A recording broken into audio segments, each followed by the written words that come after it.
দিন রাত পরিশ্রম করে খেটে আমি টাকা উপার্জন করব, আর সেই উপার্জন করা টাকা আমি কাজের মহিলাকে দেবো কেন? তোমাদের পিছনে খাটানোর জন্য। বাসার মধ্যে এই যে দুটো বেকার মানুষ বসে আছে শুধু শুধু, তারা থাকতে কাজের মহিলা রাখার কি দরকার? নিজেদের কাজ তো নিজেরা করেও খেতে পারো। তোমাদের কি আত্মসম্মানে বাধা নেই এভাবে থাকতে? মা দুপুরে কি রান্না করবা বলো তো? বাবা, তোর যেটা পছন্দ তুই যেটা খাবি সেটাই রান্না করবো। ঠিক আছে। এই মনি, কি ব্যাপার? নাস্তা না করে অফিসে যাচ্ছ কেন? নাস্তা করে যাও। কে বানাবে নাস্তা?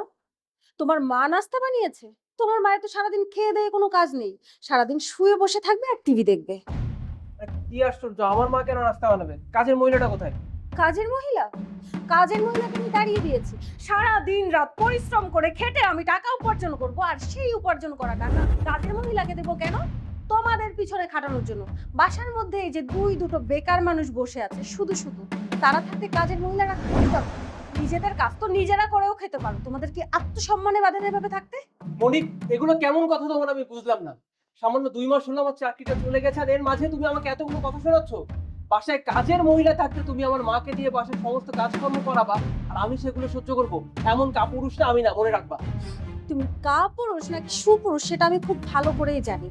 কোনো সুপুরুষ কখনো বউয়ের টাকায় বসে বসে খেতে পারে না, যেটা তুমি করো। তুমি আর তোমার মা, তোমরা দুজনে হলে অকম্মার ঢেকি। খেয়ে দেয়ে কোনো কাজ নেই, সারাদিন বাসার মধ্যে শুয়ে বসে থাকবে আর আমার মাথায় কাঁঠাল ভেঙে খাবে। শোনো, আমি তোমাদের সঙ্গে এরকমই ব্যবহার করব। তোমার যদি থাকতে মন চায় তাহলে থাকবে, আর যদি থাকতে মন না চায় তাহলে গেটটা খোলাই আছে, চলে যেতে পারো। চুপ করো বন্ধু, অনেক বলে ফেলেছো। আর না, এত কিসের অহংকার তোমার বলো তো? এত কিসের অহংকার? ওই যে কথায় আছে, স্বামীর আর্থিক অবস্থার অবনতি হলে স্ত্রীর আসল চরিত্র বোঝা যাবে। তুমি সেটা আমাকে আজকে বুঝিয়ে দিলে। একটা সময় ছিল আমার টাকায় সমস্ত সংসার চলতো, তখন কত সুন্দর ব্যবহার করতা তুমি আমার সঙ্গে, আমার মায়ের সঙ্গে। আর মাত্র 2 মাস হলো আমার চাকরিটা নেই। আমি তো চাকরির জন্য অনেক চেষ্টা করছি নাকি? আর এর মাঝে তুমি আমাকে এতগুলো কথা শুনিয়ে দিলে। ঠিক আছে, থাকো তুমি তোমার এই অহংকার নিয়ে। আল্লাহর কাছে দোয়া করি যেন আল্লাহ আমাকে দ্বিতীয়বার তোমার এই মুখটা দেখার তৌফিক না দেয়।